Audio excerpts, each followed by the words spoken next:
or no? He is responsible for the technique.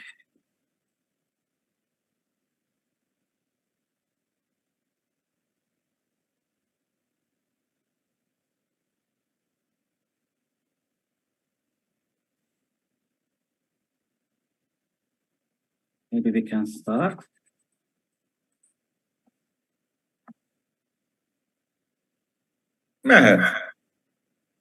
Okay, so I start with recording. Thanks for the permission. Recording in progress. Hi everyone. Thank you very much that you are here and watching us. This is the Virtual Astronomy Club edition 2026 February. And the first time when we have an English speaker. So this is the first time when we switch from Hungarian to English. And it is a great pleasure for me to say that we have Jim Christensen as speaker for today. We are really honored by the presence of you here, and it is really a big thank you to you that you give this talk about stories in space in this meeting. I would like to Hi, sziasztok! Yeah, I would like to introduce you very shortly. So, Jim was a former Chief Innovation Officer of the Aldrin Family Foundation. So I think that you are the only one among us who met him by person, and it is really something. And Jim was also a former Director of Education at the Kennedy Space Visitor Complex. That's really something. And Jim will talk about stories that make space human. And this is very, very timely topic. Today, I am in Leuven, Belgium, and I am attending the Plato Week 17, where we are planning the next big space telescope mission of the European Space Agency. And we had a full splinter session about public outreach of Plato. It lasted for more than 2 hours, and the PI led this splinter, and not the other technical or scientific splinters were chosen by her, because she felt that the most important part of the Plato space mission today is the public outreach. And one of the conclusions of this meeting, where about 70 professional astronomers and science educators attended, was that we need stories for the public. We have to make the whole Plato mission human, and we have to bring it closer to the public via ESA, the European Space Agency, by stories. And I was laughing in my mouth. This is exactly the topic what we have selected for this night here in Europe. So it is really extremely well selected day. And I would not like to use the time more. I just really would like to thank Tepi for broadcasting this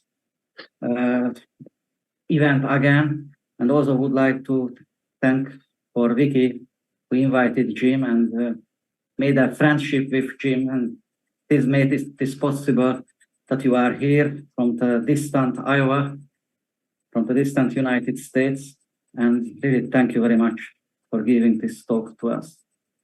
You're very welcome. Yeah, the mic is yours. Okay. Well, first, thank you.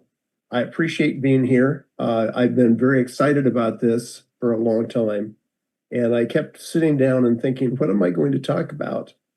Because what happens to me is I'll go out to eat with someone and they'll start telling us, talking about, asking questions about a particular mission or something. And I'll say, oh yeah, and I'll know a story about it. And I'll tell that story. And then they'll say something else, and hey, I know a story about that. I know a guy that did this, and I'll tell that story. And it's kind of fun because I don't really plan them. I just have been around a long time and have met a lot of people and been a lot of places. And I remember doing this with Vicky at a little restaurant in Balaton, Fred. And first, forgive me every time I say a Hungarian word, I'm worried about how badly I say it. Because I can tell you that your pronunciation is perfect. You don't have accent in Hungarian when you say these Hungarian words. Sorry for my accent in English. Well, I'll tell you, it amazes me. I speak only English, and I'm kind of embarrassed because I know so many people that speak multiple languages, and I admire that. Well, anyway, let me just start with something. I brought, okay, this is funny because the way Zoom works, I put these backgrounds behind me, except the background to me looks like it's there. And on screen, it's there. So it's going to be awkward for me to point the right direction. It's like I'm looking in a mirror. But of course, you probably recognize that's a picture of Buzz Aldrin on the moon. And the reason I put that there is that for the last 7 years, up until I retired a year ago in August, I worked for Buzz Aldrin's family. And what Buzz Aldrin's family, the Aldrin Family Foundation, wanted to do was to inspire the next generation of space entrepreneurs and explorers. And so the question I was dealing with all the time was, how? What do we do to get kids excited about space and about making money in space and exploring space and space missions and astronomy and knowing about the universe and all these things? And so I was the guy that would come up with those ideas. So they gave me this fun title. I was the Chief Innovation Officer. That's a fun title. I haven't heard a more fun title than that one. And I would come up with these ideas. And towards the end of the program, I'm going to show you some of the things I came up with for them. But I look at Buzz and I think about what was it like for him standing on the moon? And what just the experience of walking. Let me tell you something about the experience of walking. The oddest thing on the moon, it's a vacuum, and it's 1/6 gravity. If you drop something, it doesn't fall the normal speed, it falls approximately in slow motion. I thought, how in the world do you show kids that? Because they talk about, oh, I only weigh 1/6 as much. Yeah, but you fall 1/6 as fast. I discovered something. Got an iPhone, and on my iPhone, there's a slow motion program. And so I could take videos in slow motion. Well, it turns out the slow motion is about 1/8 speed. And I say, we have a saying in America, close enough for government work. And I would take video of somebody dropping something in 1/8 speed, and we talk about how that would look on the moon, approximately like that. And it's funny how those kinds of things help kids understand this experience of being on the moon. Okay, here's the thing I think when I look at that particular picture. If Buzz kicks his foot into the regolith flies and it falls at 1/6 the speed of a rock. But on Earth, if you kick a pile of dust, it hangs in the air. Not on the moon, it's just up and down. So we'd walk along and kick up regolith that would go up and down in slow motion. And what a different experience than being on the moon or being on Earth. And I love to tell that. Well, let me just slip here. I'm going to slip to a little bit different topic because this one well, I can't find it.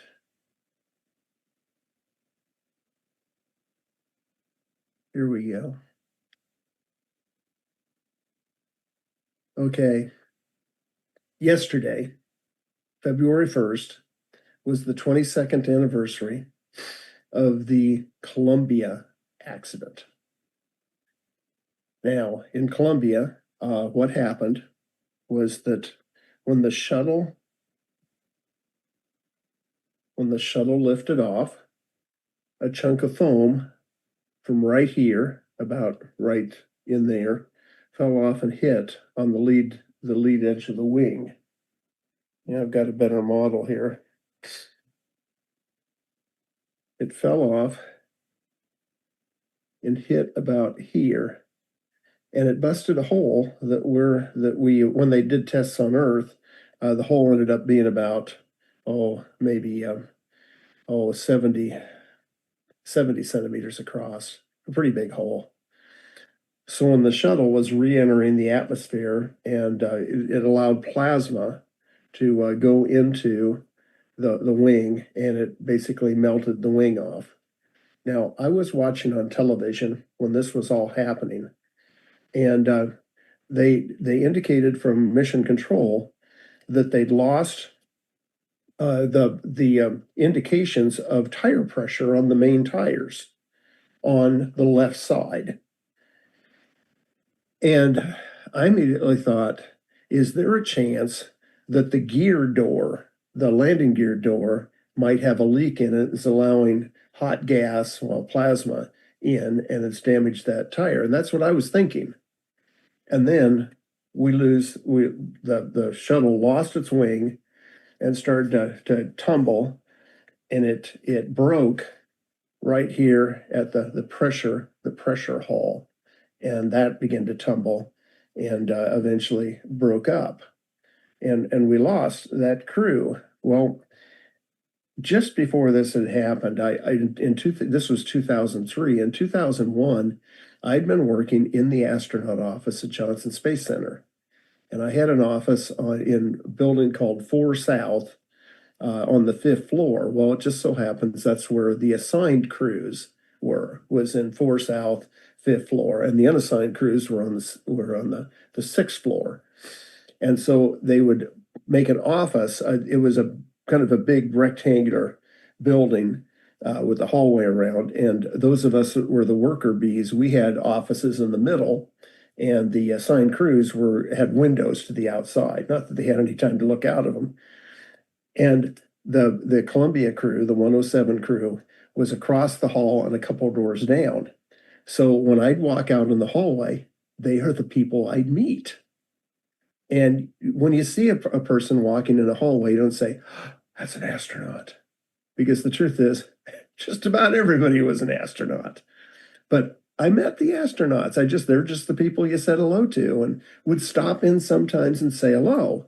And for instance, one of the astronauts that was particularly friendly that I really appreciated was Rick Husband, who was the commander of that mission. And of course, we lost him. And he would stop in.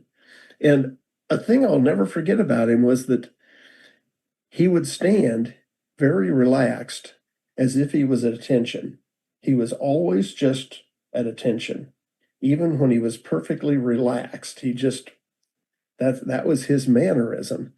And I really appreciated him. Another one of the astronauts that I would see fairly often was a gentleman named Dave Brown. And what would happen is after work, there was a bar that astronauts liked called the Bayview Duck. And we'd go down to the Bayview Duck. It was a British pub style place. And the reason it was popular with the astronauts is it was popular with the center director, Mr. Abbey.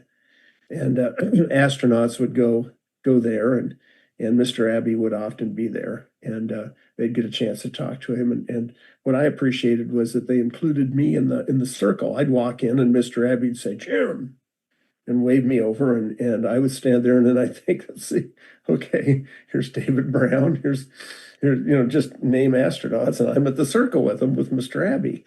Never could quite believe that, but I just wanted to tell you that these people, we talk about these crews, and you'll look up and you'll see a picture of the crew, and I see them as a bunch, they're a bunch of historic faces.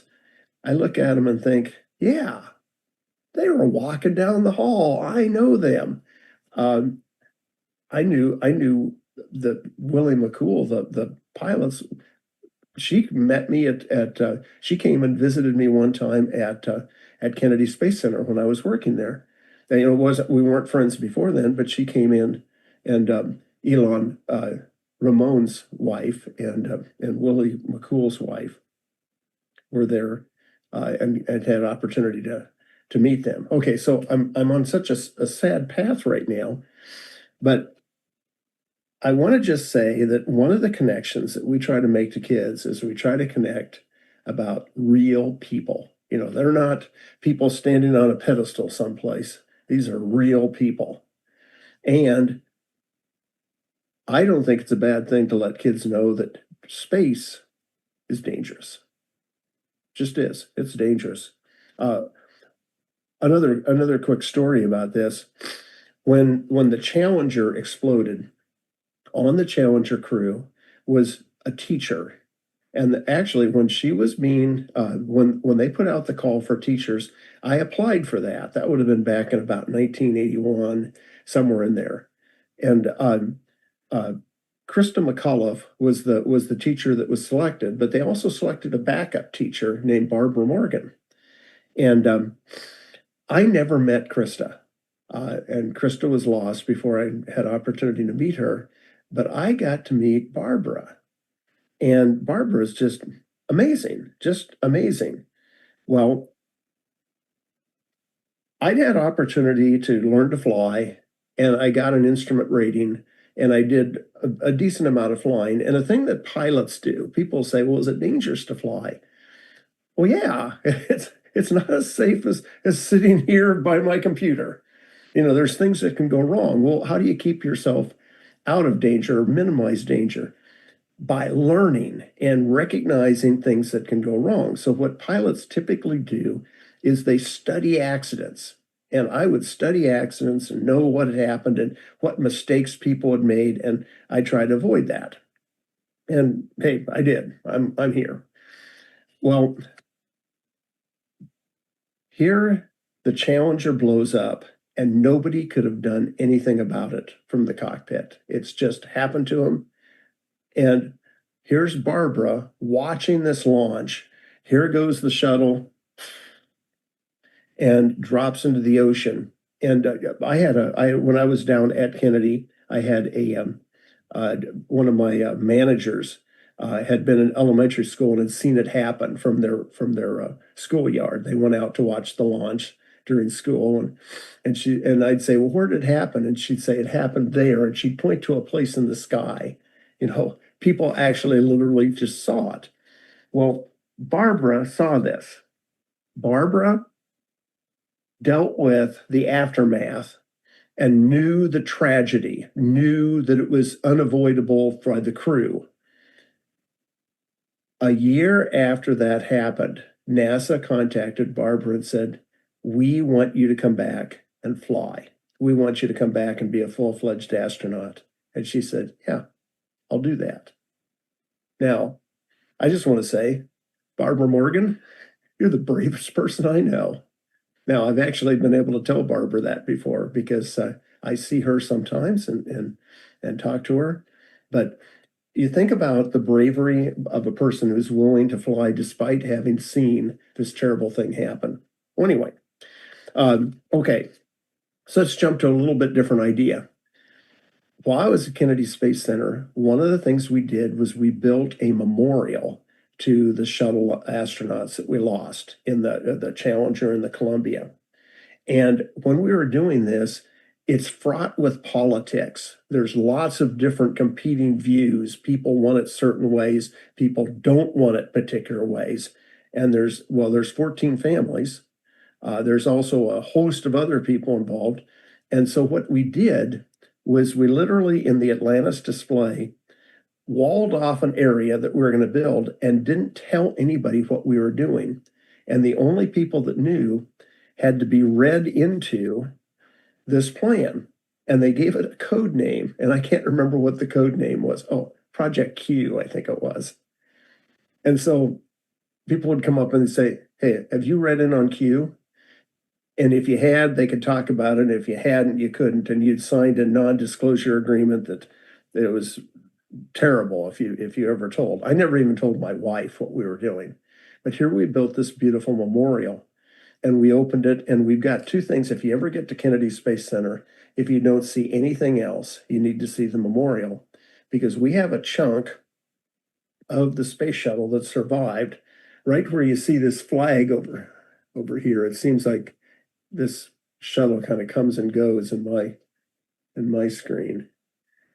But there's a chunk about, maybe 10 foot long by 8 foot across that we have of the surviving of the Challenger, and of the Columbia, we have the frame, the window frame on the front. And when you stand and you look at this, it's like you're looking into the eyes of the shuttle. It's just really quite touching. And so I'd highly recommend, if you get to come over, make sure and do that. Oh, and if you're coming over, get a hold of Vicki and let me know. I'll come down and meet you if I can. And see, it's a half continent away, but I love going down to Kennedy Space Center. And I was down there for quite a long time. Oh, pardon me. My phone is buzzing. Okay, one last disaster, and then we'll get to happier thoughts. About this time of year. Oh, incidentally, Columbia would have been yesterday, 22 years ago. Challenger was January 28th, 1986, and the Apollo 1 fire was January 27th. So this time of year is kind of a tough time for NASA. Okay, we also built an Apollo 1 fire memorial. And my wife wanted me to make sure and say this. One of the things we have displayed is the actual door that was the inside door to the Apollo 1. And the reason that's so significant is when the Apollo capsule, the initial capsule, was built, a concern was that the door might fail and fly off. And partly that relates back to Gus Grissom's experience on his Mercury flight, where the door, when it hit the water, the door popped and the capsule sank.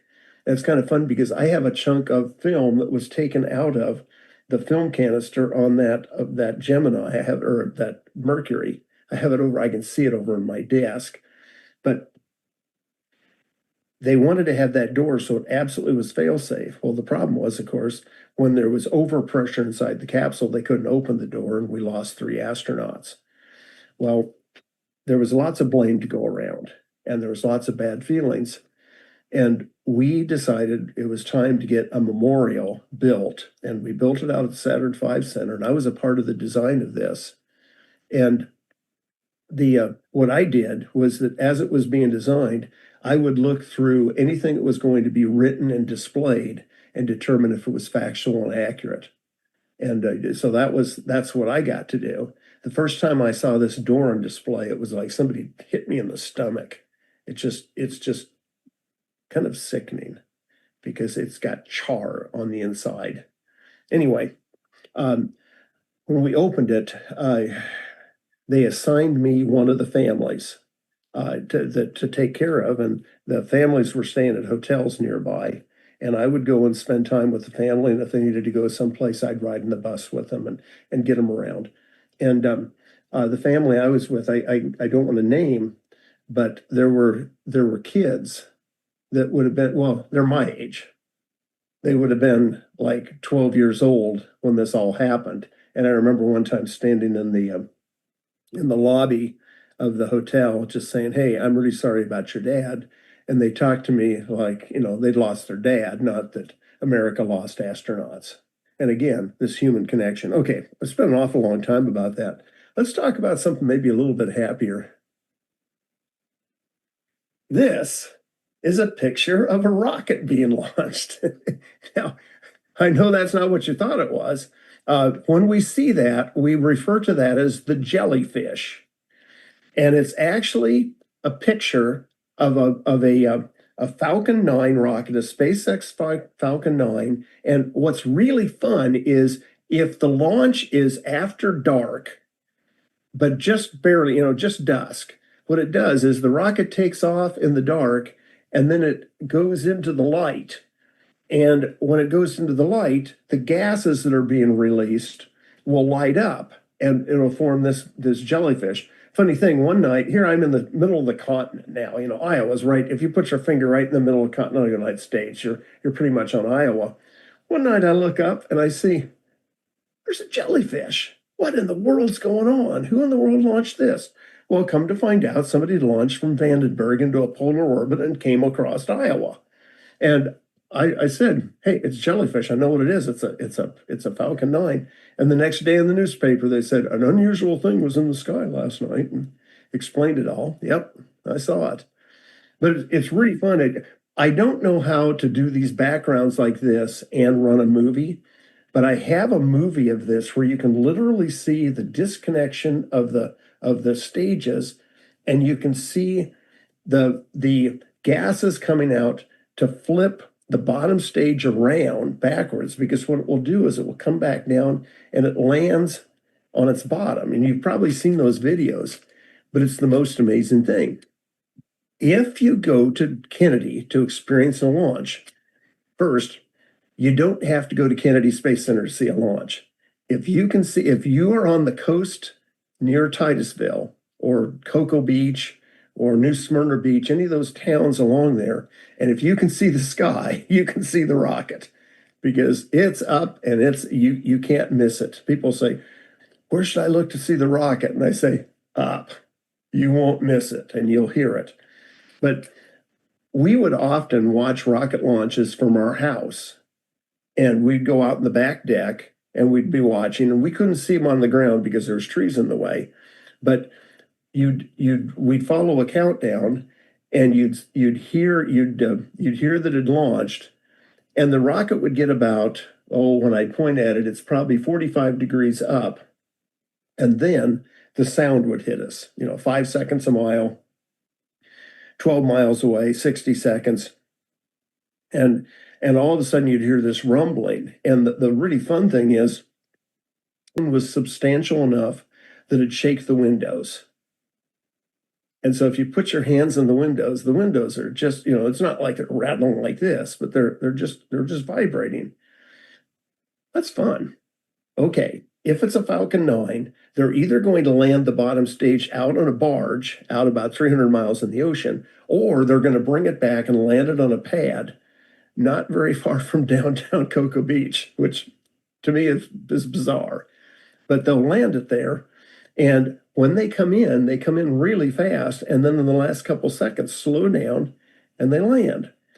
Well, when they go transonic, you get this sonic boom. You get and it's kind of, and if there's birds sitting in a tree, I'll guarantee that birds all jump. It's really a fun thing. But I'd highly recommend, if you ever get a chance to watch a rocket launch, if you can come and see a rocket launch. If you could spend a week at Kennedy Space Center, you're probably going to see a rocket launch, because they're launching them. About once a week, there's a launch. There are some days there might be 2 launches. It was fun because when we were living both here and working down in Florida, people would say, you ever see a rocket launch? It's like, what day is it? There's one tomorrow. There was one yesterday. We see a lot of rocket launches. Anybody know the next big rocket launch that we're expecting? Now, there could very well be a Falcon 9 going any day here, but there's a big one coming up. Talking about Artemis 2 mission, or? Yes. Wow. Artemis 2 is coming. And this is actually a picture of the Space Launch System rocket inside of the vehicle assembly building. And I have a picture like that I'm standing next to. I took this picture. I'm up on about the 18th floor, looking across the transfer aisle, looking down at this. I was at the vehicle assembly building. But this is one big rocket. This thing is big. And what they're going to do is they're going to take 4 people and put it on it. And what's unusual about this crew is one of them is a woman. There's going to be a woman, and they're going to the moon. Now, they're not going to land on the moon. It doesn't have enough delta V to go into low lunar orbit and return from lower lunar orbit. So what instead they're doing is they're taking off from Earth. They're taking one big circle, kind of in a very elliptical orbit, slingshot out, go to the moon, come back. 10 days. And when they go by the moon, they're going to go quite a ways by the moon on the way and on their way back. It's going to be a big deal.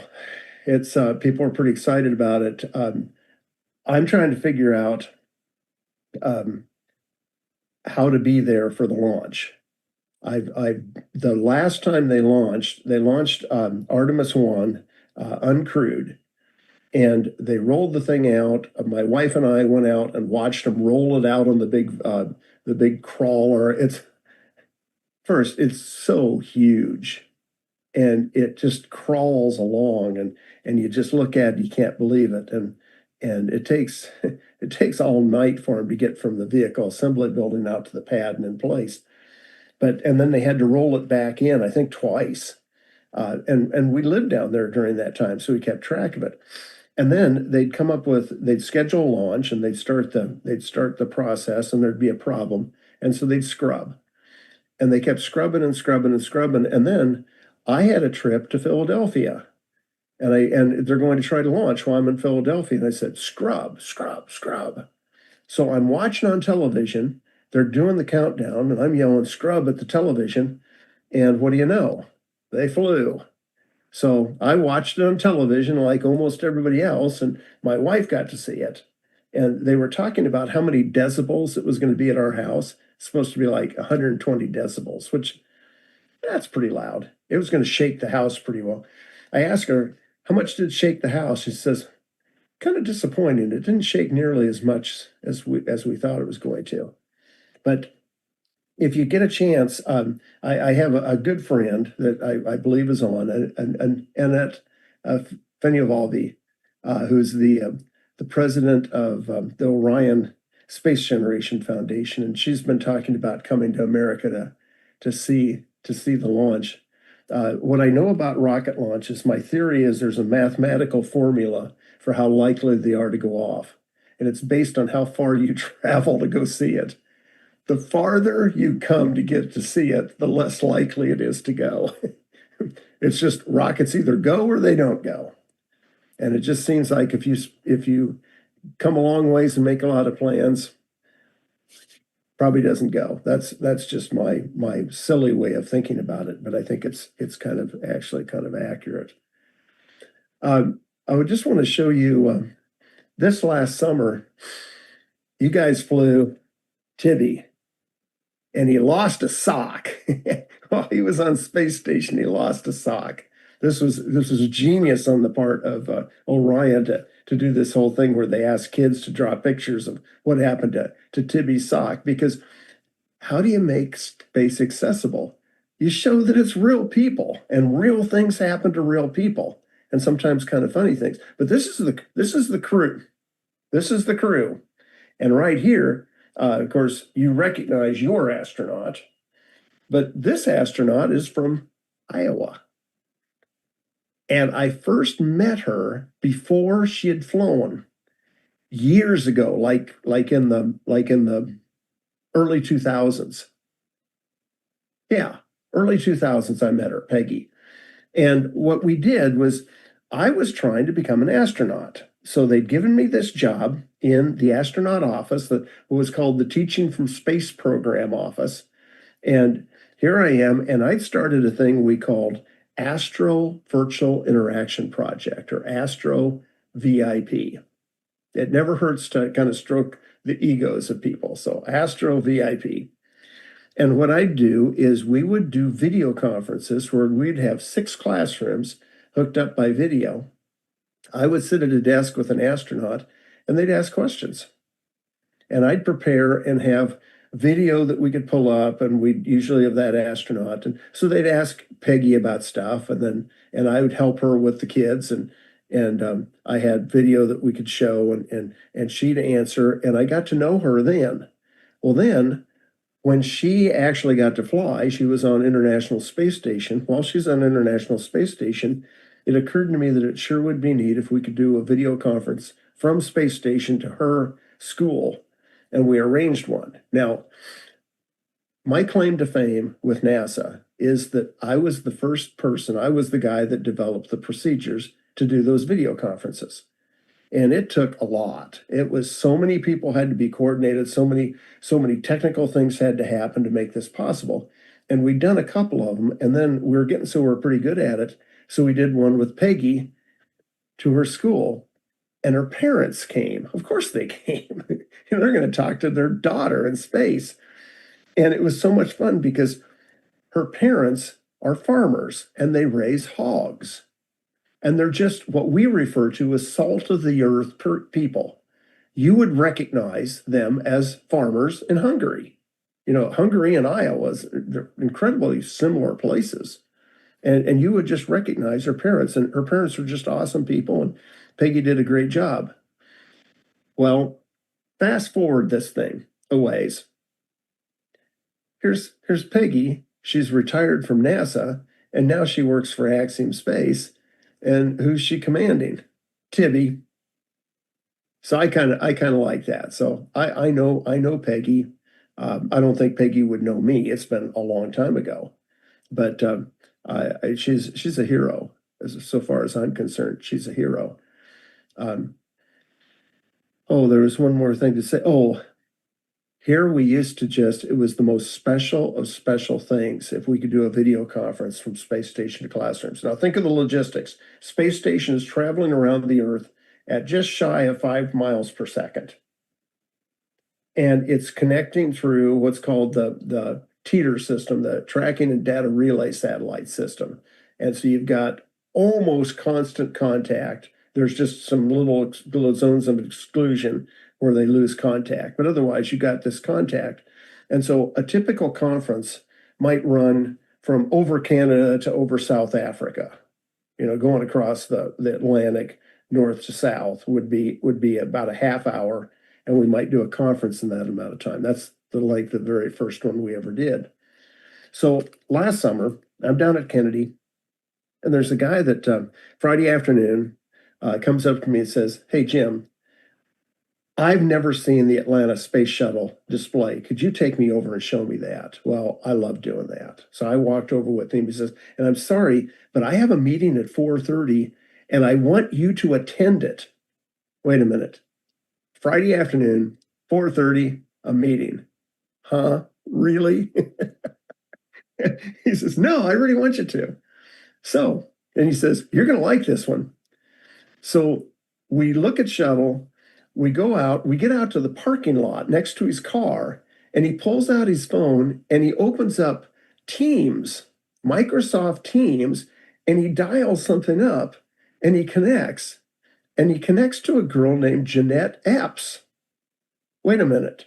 Jeanette Epps is on space station. We're doing a video conference on his telephone from the parking lot to Jeanette Epps on space station. And I'm saying, "Really? Are you kidding?" And you know how he introduces me? He says, "Jeanette, I want to introduce you to Jim. Jim's the guy that set up the very first video conferences from space station to classrooms." And she thanks me, but here we are. It's like, where did I put my phone? Can I dial her up? Yeah, we could physically do that now. They've got a system that keeps you from doing it, but it's possible to do those video conferences. So I think about, how do you get kids excited about space? Connect them to the people, connect them to the place, connect them to what's going on, show them that the people are real and that they could do that too. Okay, so let's see, SLS, we've talked about that. I've kind of jumped some things. Our time's coming along well. Let's talk about, let's see.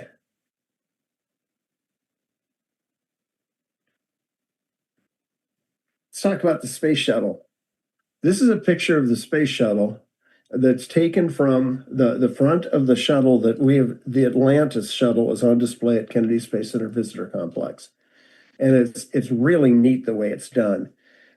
There's 3 surviving shuttles, Discovery, Atlantis.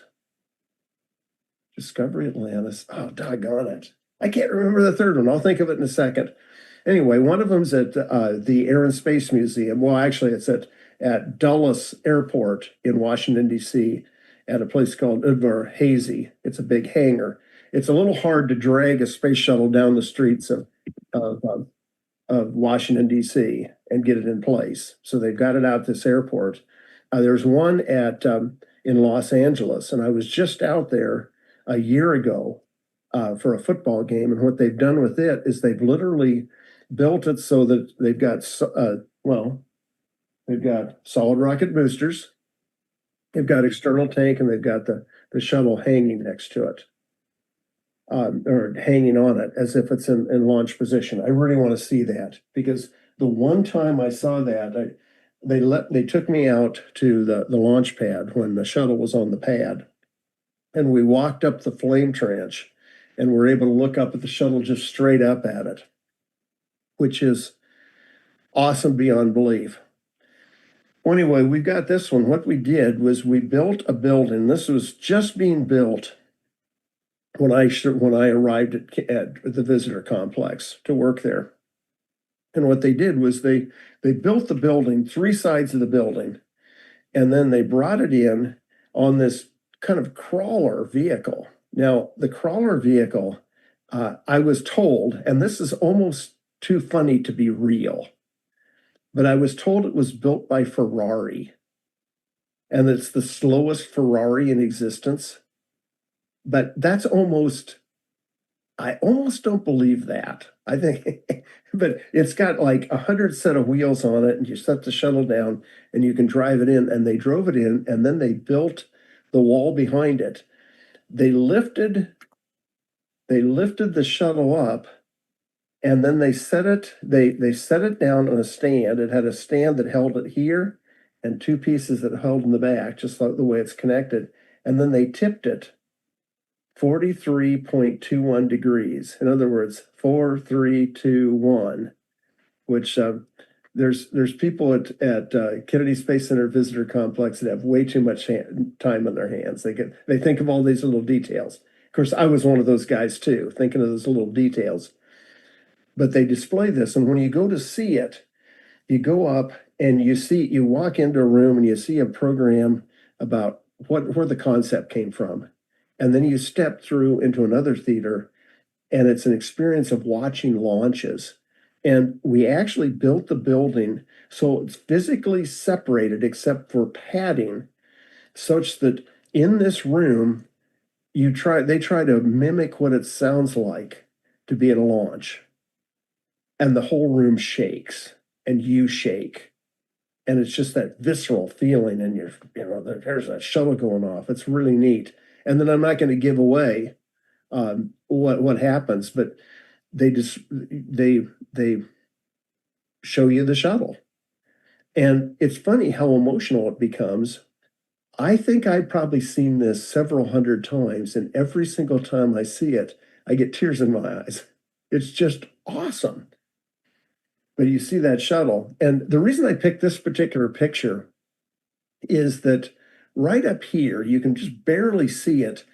There's a catwalk that goes the length of the shuttle. There's a catwalk on the wall. There's a catwalk back behind, but there's one that goes over the top. And there's a railing, and there's a basket. And if they need to do any maintenance or cleaning in the shuttle, you go up there, you get in that basket, and it lowers down, and you can do cleaning inside the shuttle. Now, they don't do that very often, but when they do, that's the way they do it. And one time, one of my friends, the director of maintenance, said, "Jim, you want to see the shuttle?" I said, "What do you mean?" He says, "I'll show you the shuttle in a way you've never seen it." And he took me up there on that catwalk, and we got in that basket. Oh my. Of course, we did that when we were closed, because you can't very well be crawling around there, but that was something to see. Okay, well, I'm almost out of time, but let's jump a couple more things. No, you have about a quarter hour. Pardon me?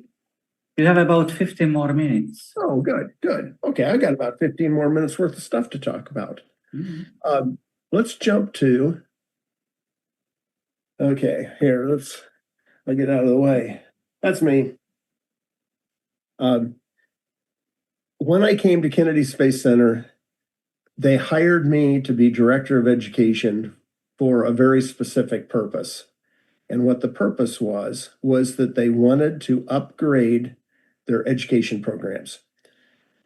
Their education programs were excellent, and they had excellent people teaching them.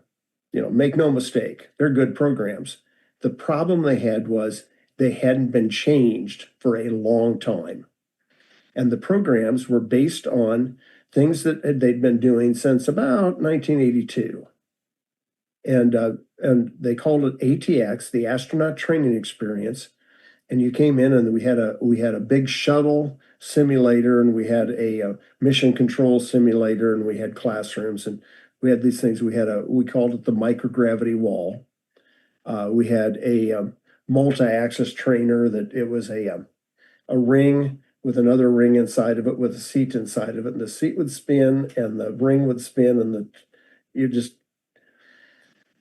those were some of the major things. Well, the problem is astronaut training had changed, and we were shifting from shuttle to Artemis, to Orion capsule, and the multi-axis trainer was a thing that no astronaut since the Mercury astronauts had ever used, and yet it was a thing that people just associate with astronaut training. It was time to build new programs. So what they did was they asked me if I could do that. Yeah. And this is what we built. This is the outside ATX. That's the logo on it. And inside here, this is one of the training areas. What we did was we split it two ways. We built one side, we called it ATX, and it was 5 hours of training like an astronaut. You did launch and mission control.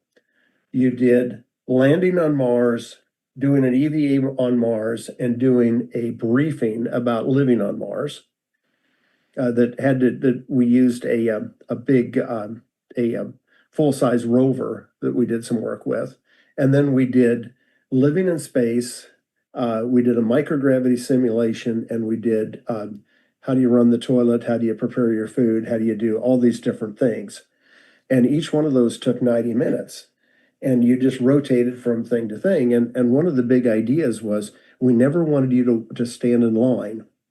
So we arranged it so that there were multiple jobs. So for instance, here's this is the microgravity sim. And I intentionally don't show you the whole thing. I don't want to give away the secret sauce of how we did it. But this thing, not bad. pretty good sim. And what we do is one person would be on the actual simulator. We had 4 of them going at once. So 4 people doing that. 4 people were their assistants handing them tools as if they were in the neutral buoyancy lab. And 4 people were back at what we call training control center. And on these screens, they could see what the astronaut was looking at, the trainee was looking at.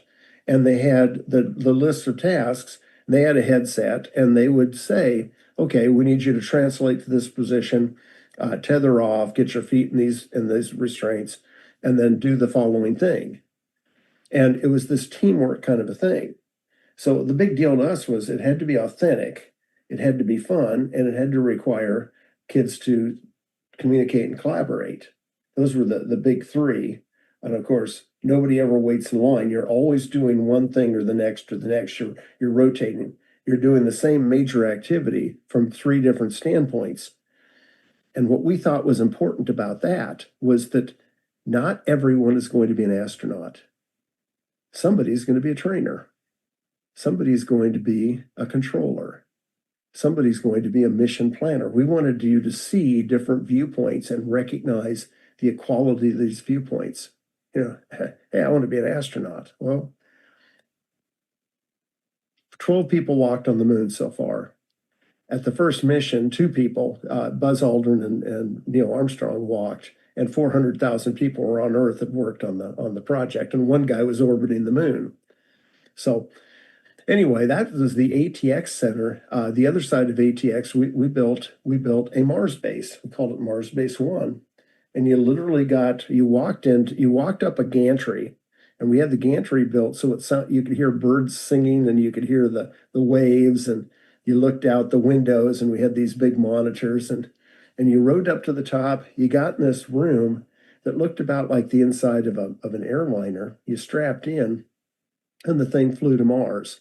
Okay, here's the problem with flying to Mars. It takes 8 months. Okay, authenticity. We get in a little trouble here. We don't have 8 months. So what we did is we told people, we're putting you in a state of conscious hibernation. We're going to let you're going to go to sleep. Your eyes are going to stay open. You're just not going to know time. And as soon as we did that, we had some kind of funny things flash in the windows. And then the clocks just started spinning like crazy. And you could see the trajectory that you were traveling real fast. You landed on Mars, and then you did operations for 90 minutes. You did a plant biological lab for 90 minutes, and you did an engineering lab for 90 minutes. And you switched between those. And we made it so people were continually doing different things and working together as a team. And it was cool. It was really exciting. I loved that place, and I loved what we did. Okay, so that whole microgravity thing.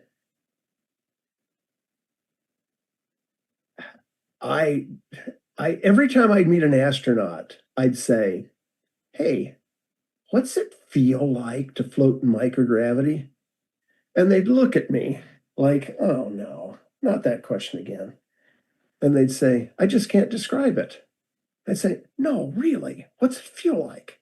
They say, "Oh, you can't describe it, but I did this." And they'd tell me some funny thing they did, like they threw M&Ms at each other, or, they splashed water around, or, there's all kinds of things they do.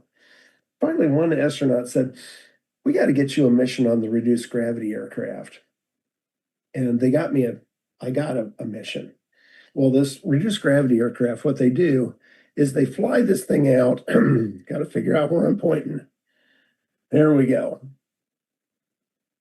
You fly out, you're at about 24,000 feet.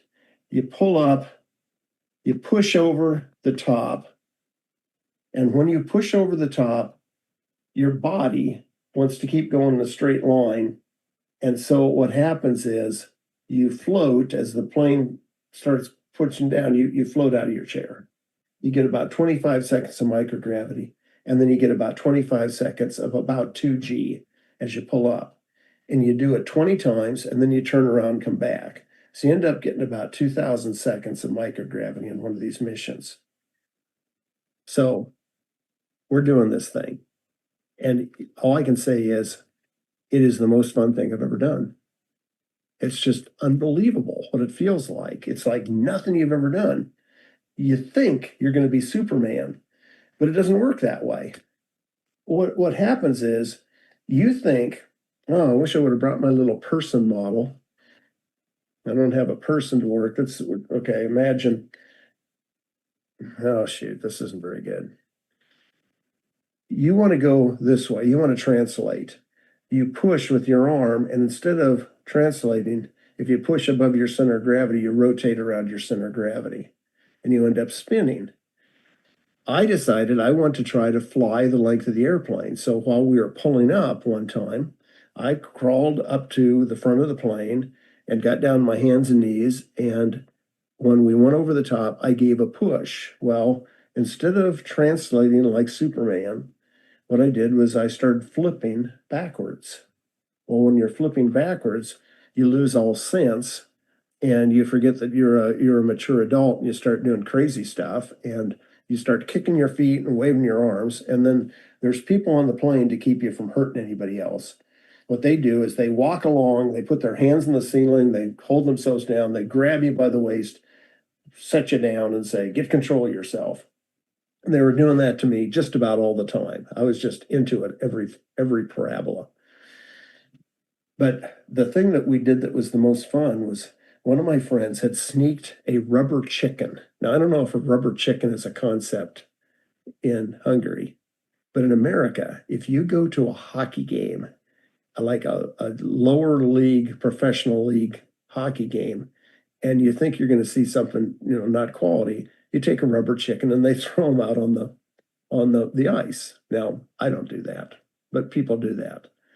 We bought one of those rubber chickens and we had it along on the flight and we started playing catch with it. And what we'd do, we were about, maybe 5 meters apart, and we'd take the rubber chicken and we'd throw it really slowly. Well, on Earth, when you throw something, you can tell how fast it's going by how much arc there is.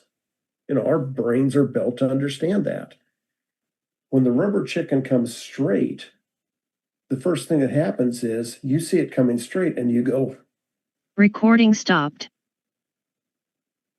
Because you think it's coming fast. Okay, so our recording is stopped. Am I still on?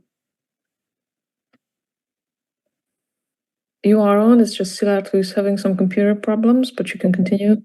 Okay.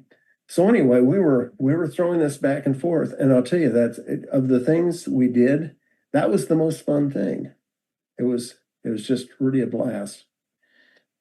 Now I'm looking at, and I'm hoping you've enjoyed these stories because I've really enjoyed thinking back at them. There's one more thing I want to tell you about. When I came to work with Aldrin Family Foundation, here we've got this, we want to inspire the next generation of space entrepreneurs and explorers. And a thing that Aldrin had was we had floor maps. Recording in progress. And what I did was I upgraded the maps. And we changed the shape of them and we changed what was on them. And the moon map is behind me.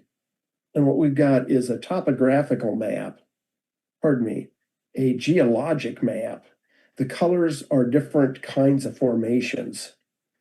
And then there's some other information. Now, anytime you work for a group, there's political considerations and there's people that want to see certain things. And I would have done this slightly different had it been just me, but I'm happy with the way it turned out. But these maps, this one is about 10 meters across by about 7 meters. And that's a big map. Now we've got smaller sizes. We've got one that's about 4 meters by about 3. Anyway, it's a much smaller map. And one of the things we also do is we tell teachers if it doesn't fit, fold it under because you don't need all these parts. Like over here is a key to what all the colors mean. You don't always need that. You can fold that. What teachers typically do with this is a lot of robotics work where they drive robots on it. But that's the giant moon map. And I know Annette has one of those at Orion. We also have a giant Mars map. This is my favorite one. We had a big space to drive rovers, and this one's topographical, so the colors are different elevations. Like for instance, these white up here, those are very tall. Right here, that's Olympus Mons, biggest volcano in the solar system, and right across now you can't see it very well. There's Valles Marineris. And of course, the thing everybody notices is right here, Hellas Planitia. That is one big hole in the ground. So anyway, we've got these, and what we'll do is we'll let kids go out and walk around on them and start discovering things. And we do surveys of how many craters and just all kinds of things with them. But a lot of driving of robots and rovers out on them. Okay, one last thing. I think I may have to get rid of the virtual background. You're going to see what my office actually looks like. If I can figure out how to turn this off. None. Okay. This is a water rocket. This is a 2-liter bottle. We have commercially made fins with a nozzle. We hook that on.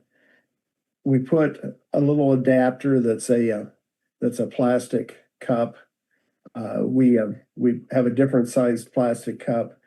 What we can do is we put about 300 milliliters of water in here.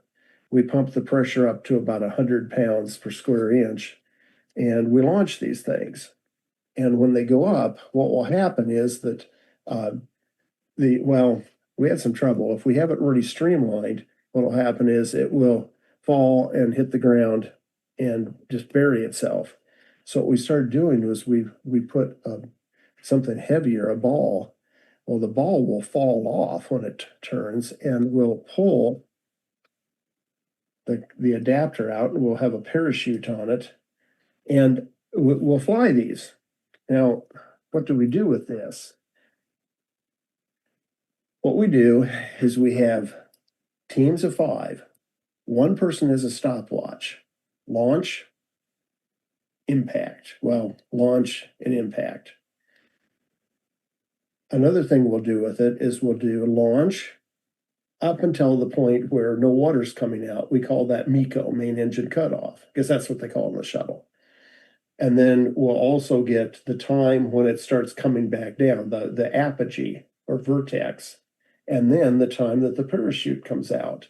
So we'll have a person with the stopwatch, and they'll click, click, click, click, click, launch, MECO, apogee, we call it RSEP for recovery, separation, impact. Now we can make a graph. Now the next thing we do is we have 2 people that have things we call altitracks, and I don't have one here, but we measure the angle and we can estimate the elevation or the altitude it's achieved. So we get the altitude of MECO and we get the altitude of RSEP. Now we can build a graph. We can build an XY coordinates graph. We can start doing some algebra here. And then we have a flight computer that will give us the altitude attained, the highest altitude. Now, a junior high math teacher looks at this and says, hey, I know what this is. And they start doing math with this.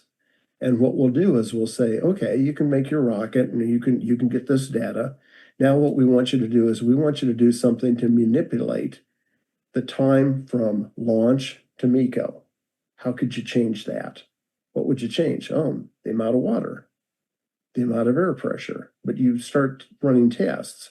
The next thing we'll say is we want to manipulate the amount of time from RSEP to impact. Oh, different parachutes, different kinds of systems, recovery systems. But we'll give specific tasks that they rebuild their rocket. And hey, this rocket's made out of plastic containers and tape. There's nothing to this. They're not expensive. And kids have a pretty good time with this. They do a lot of launching. We're very careful about safety. Anyway, that's a thing that's been my most recent thing to mess around with. Okay, now I'll tell you what, I look at the clock and think, we're there. So Yeah. Are there questions, or have I just so put you to sleep that there's nothing more to be said? I would like to say a big thank you for this really very, very, very, very good memoirs and stories and talk. I enjoyed it. And I would like to show you something from our last Astrocamp, what we had last August. This is what we have. Yes. There we go. Yep. Yeah, and this is the abbreviation of our association in Hungarian. That's the how big a bottle was that? Is that a 2 liter? I think it is 2 liters. Because what I was wondering about, I think just slightly smaller than that one. this is the size of this. Yours is bigger. Yeah, it's of course it's hey, that's Americans, we drink a lot. Gotta be 2 liters. I can't get this in a size other than what fits a 2 liter bottle. Yeah. So Yeah, maybe. I think our one is 1.5 or 2 liters.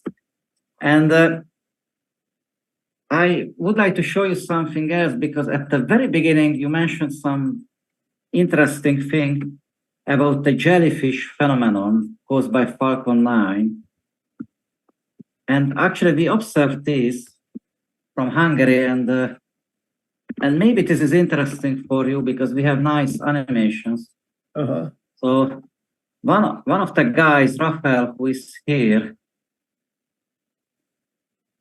has an all-sky camera, and if the network is working here in this, not really, unfortunately, here in this Belgian hotel, but here is the jellyfish nebula. I wanted to show it, and here it is moving very, very, very slowly. This is what we could see from Hungary. Maybe 1 or 2 hours later, but that you could see. Well, okay, in Hungary, it'd be about, it'd be maybe 40 minutes. Well, no, not quite. It'd be like maybe 35 minutes. Yeah, it is 1/3 of the Earth's rotation. And it moved very, very slowly. Yeah. Hey, that's awesome. That's amazing. Yeah. That jellyfish thing, the first time somebody saw that, it was really that, of course, they must have seen it back in the Mercury days, but there was no social media to make a big deal of it. But when I don't know why this other does not start, but many people have seen it, and it was just after sunset, as you can see on this image. And this here. Well, that's hey, a common experience. Yeah. And also it was observed from Germany, from England, so it was a kind of surprise. But now we are getting used to it. Yeah, the jellyfish. When people first started seeing it, it was a lot of people getting pictures. I've got a really good video on my phone of it, where you can see the specific pulses out of jets. It's just really, really neat. Yeah. We have a few questions if you have some time. Yeah, no problem. So first of all, Zsolt has the message that we are all water rocket scientists. And our members say thank you. It was a great experience, as Zsuzsanna said, or we are impressed, says an astronomer who is an amateur astronomer, but he's working for a public observatory. Also my colleague from DLR, from the German Aerospace Center. And I think Zsolt has a question about the space shuttle program. Yeah. Oh, I have a few questions. Sorry for the background noise. My heater just started. So the question I had about the space shuttle program. So it was shut down because all these troubles, right? But what is your opinion? Was it the right decision to do, or just tell us what you think about it? Okay, just not being a representative of anyone, just a personal opinion. What happened to the shuttle? First, it got bad press because it killed 14 people. But space is dangerous, And there's a quote in the memorial, the shuttle memorial, that talks about the danger. President Bush made this quote. And it's really accurate. But in America, the danger isn't what kills it, it's the cost. It's the politics of the cost. And it was getting so that a launch was costing about $1 billion. Well, that just wasn't sustainable. And NASA wanted the shuttle and wanted space station. Well, space station was very expensive and associated with shuttle. And when space station was about done, then it was a case of why do we need a shuttle to continue building? Because we've got the shuttle was a pickup truck carrying, delivery truck. And so was it the right choice? Oh, the shuttle is so cool, but yeah, it was time to do something else. So yeah, I have a good friend, astronaut, who one day he was going to make an appearance in Orlando, and I gave him a ride. I drove him in, and on the way back, we started talking about it. And he had pretty bad feelings about the shuttle going away because he just thought it was the coolest thing ever. And I'll tell you what, he's a great man. I wouldn't disagree with him, but I also see that, boy, it was expensive. So, Thanks. May I have another question? go ahead. So, well, you met a number of astronauts, and you met them before they flew, and then after, and we know that it's very challenging physically for the human body, space travel, right? But how does it change them mentally, or this experience of being in space? How does that change people? You may have stories about this. Yeah, I do. Okay, so one of the stories, there's some really kind of things that you don't think about. There are some deeply, like right down to your DNA kind of changes that can happen. I don't know much about that, but if you're in space for a while, you don't use your feet. Well, you use your feet, but you use your feet by sliding them underneath the strap to hold you in place. So what happens is the bottom of your feet lose the calluses. You have the feet of a baby, and the top of your feet get calluses. So you come back, you put your shoes on, which you haven't done while you're up there, and your feet are rubbing up here, and they're so soft down here that you just can't hardly be walking around. Your feet have to develop that callus.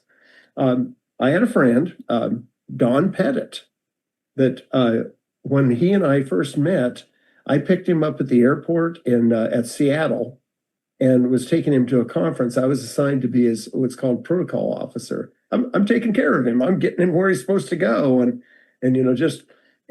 what I did was I'd never done that before, so I studied him. He'd written this journal in space. I read this thing, and he's so human, and he does such cool stuff, and he's so curious, and he just looks at it with the eyes I'd look at it with, and just awestruck. And he said, "Shall we get a taxi to get from the hotel up to the conference center?" He says, "I want to walk, but we need to take our time because my feet." And he starts explaining about his feet. But okay, another thing he said was that when he came back to Earth, he would be laying in bed at night and all of a sudden wake up and go. And the reason he did was that on space station, if something was pushing you, that meant you were being thrown someplace. And if you're laying in bed, you wake up and you're being pushed by your back and you think you're going to hit the ceiling. Oh. Okay, here's another thing. He said, you get used to microgravity and you know that you can just let go of things. Well, you have a cup, and rather than setting it down, you just drop it. Can you imagine? Okay, one more. He said, when you first come back, you have trouble turning corners. You're walking. You get to a door you want to go into, and you turn your head, and your body doesn't turn. You've lost that coordination of turning your. Wow. And he says it's the weirdest thing. And the astronaut office with its long hallway, and I never noticed this, but I guess they were coming back. I was there for crew returns, and they just had trouble walking. So how do they change? Okay, but there's a book Nicole Stott wrote, and I had it on my desk. Yeah, I do. I started reading it. It's called Back to Earth by Nicole Stott. And she talks mainly about, as far as I've gone so far, how it changed her to look at the earth as one unit, not as, oh, here's Hungary, here's Germany, here's Ukraine, here's Earth, home, and what that did to her. And first, Nicole thought she wouldn't remember me, but I remember her. I met her several times, and she's an artist, and she thinks in an artistic way. And yeah, what did it do to her?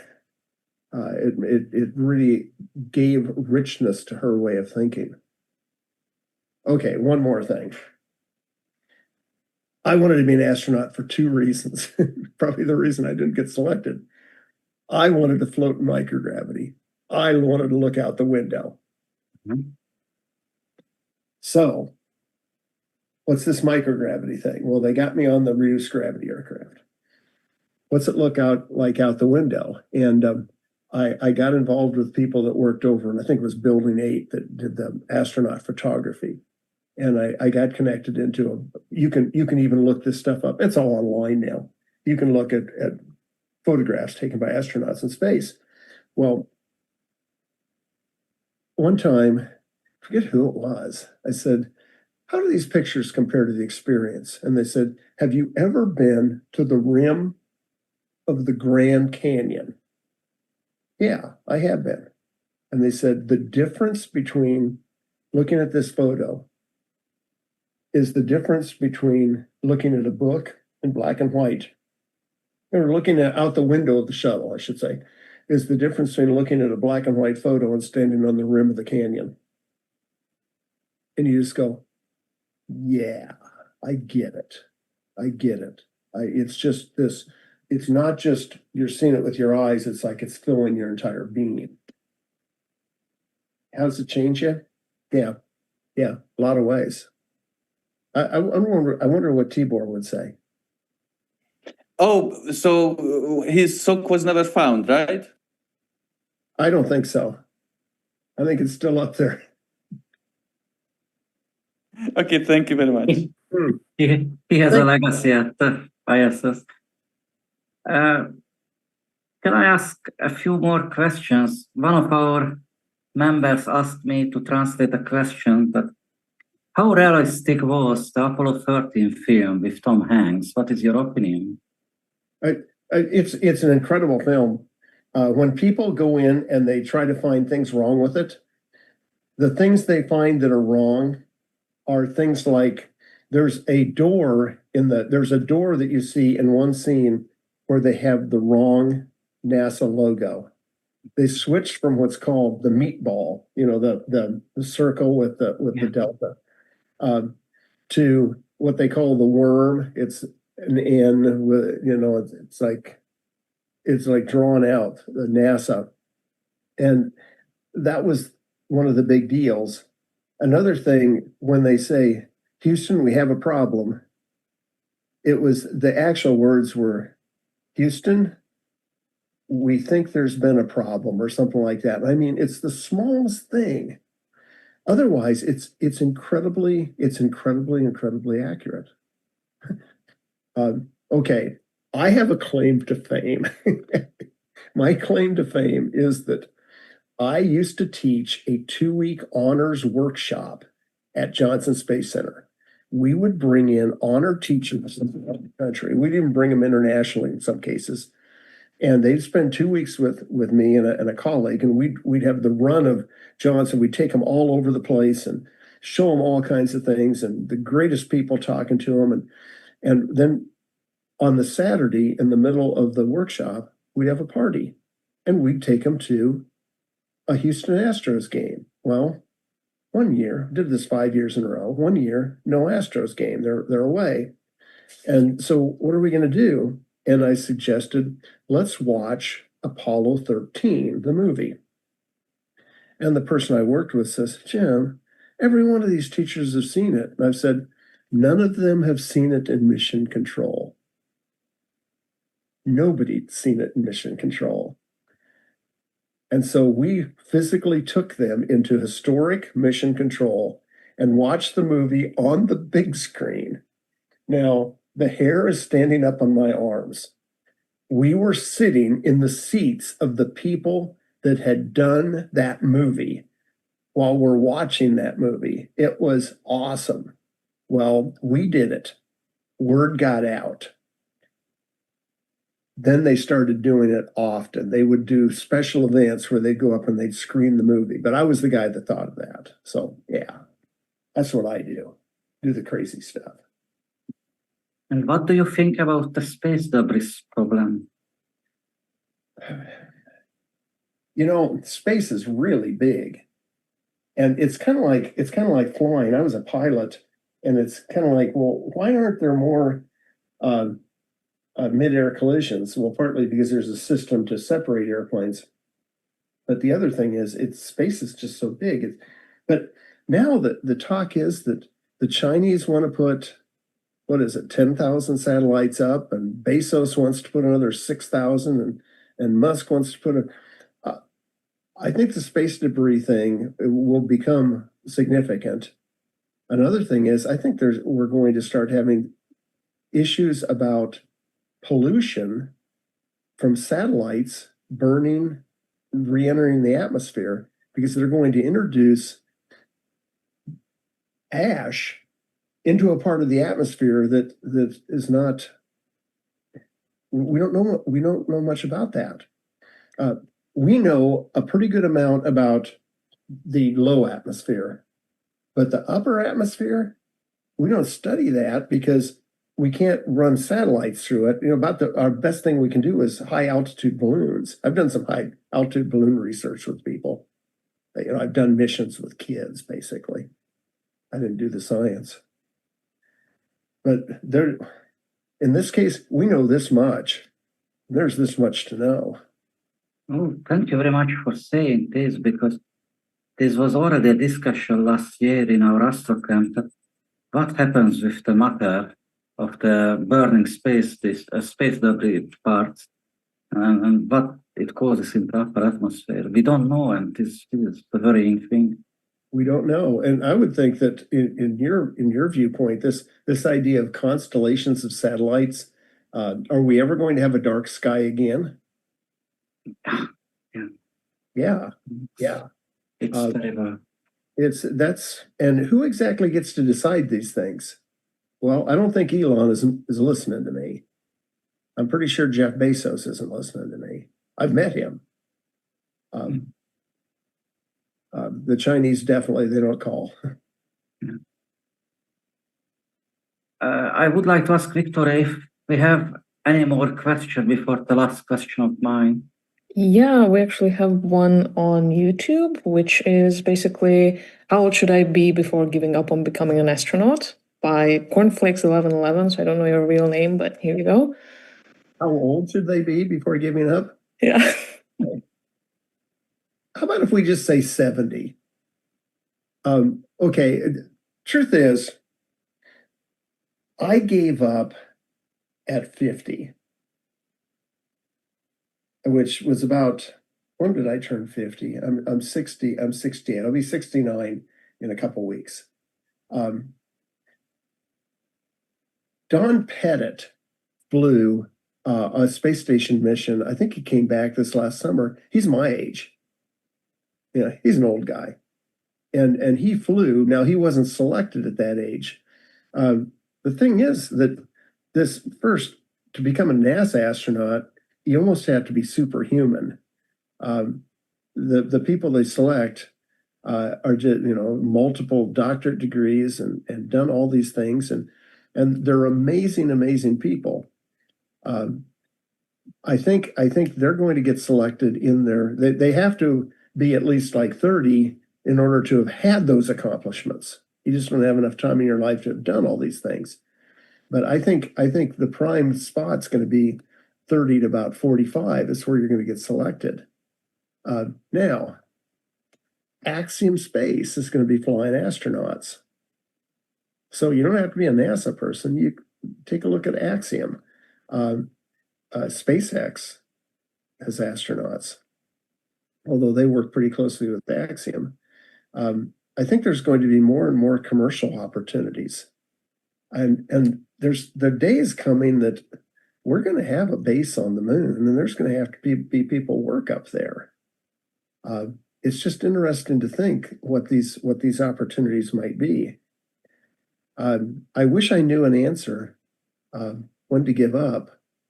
I guess what I think is give up as soon as you found something that you'd rather do. Yeah. Don't give up until you got something you'd rather do, and then go do it. That's very good. And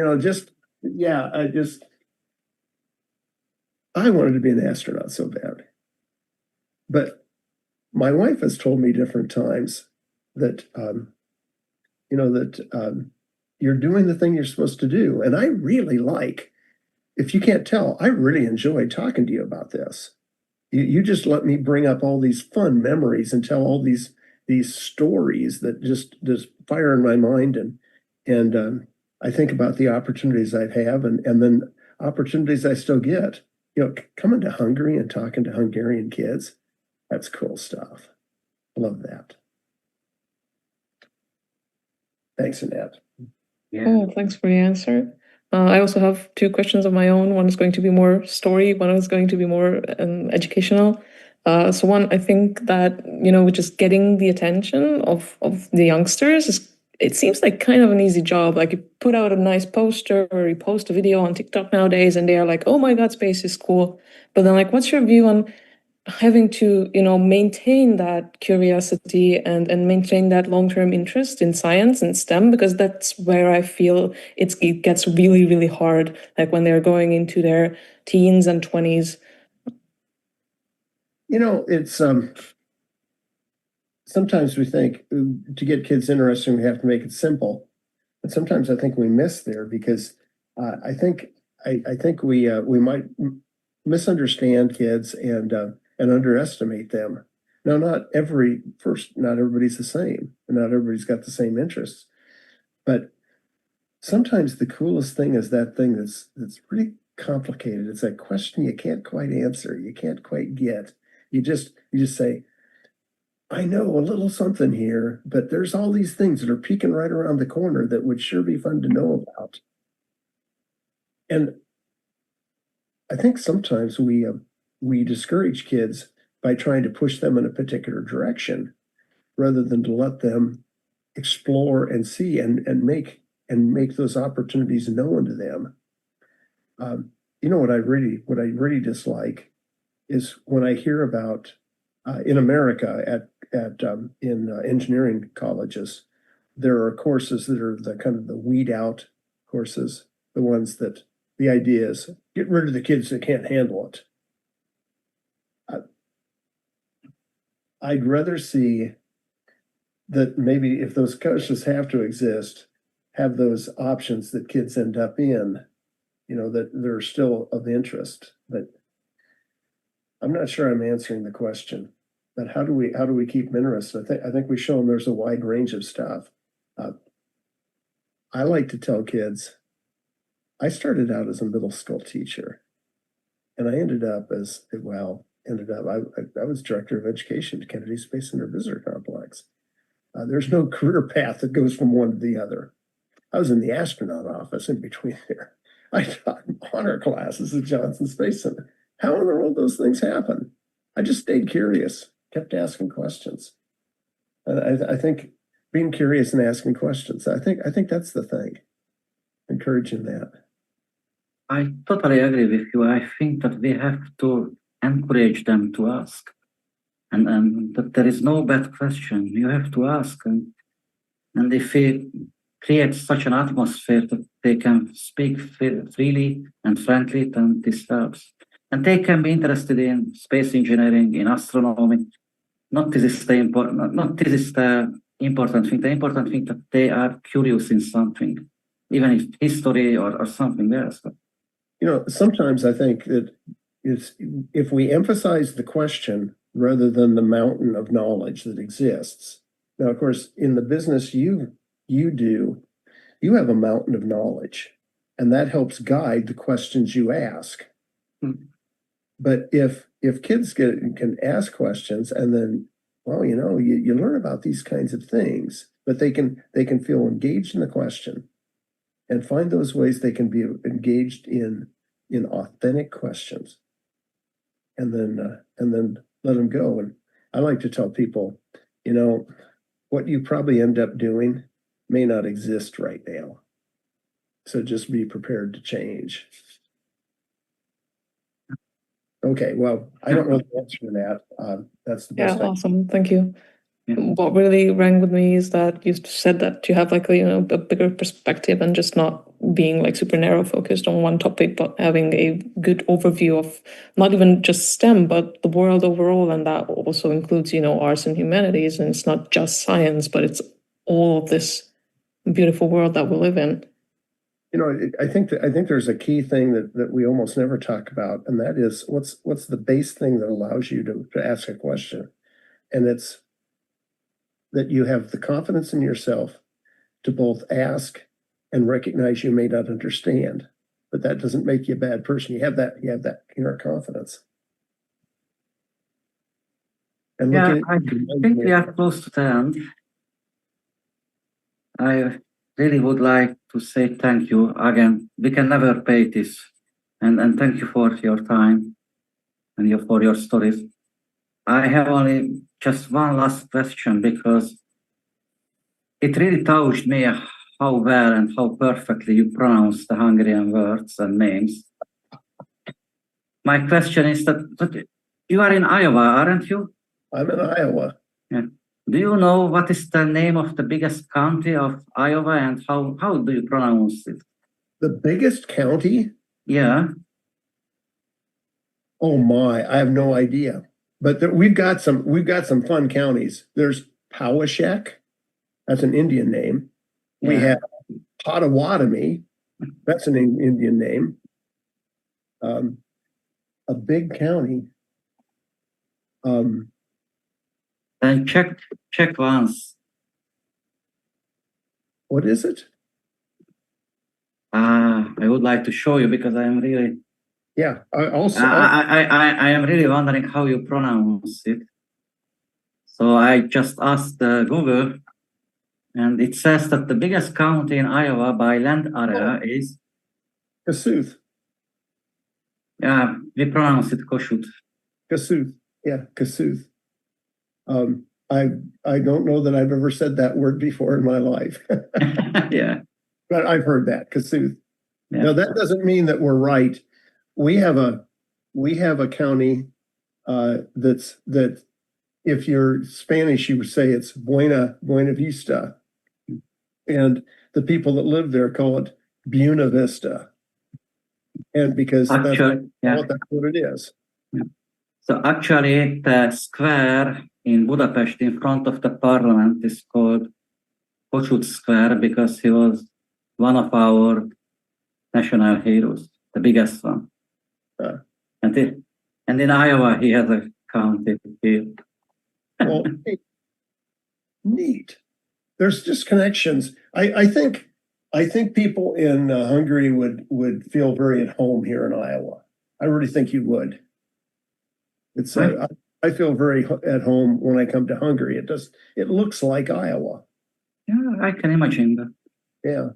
I have never been there. I just have seen photos, and I have read some stories, but yeah, I can understand why there is a Kossuth county in Iowa.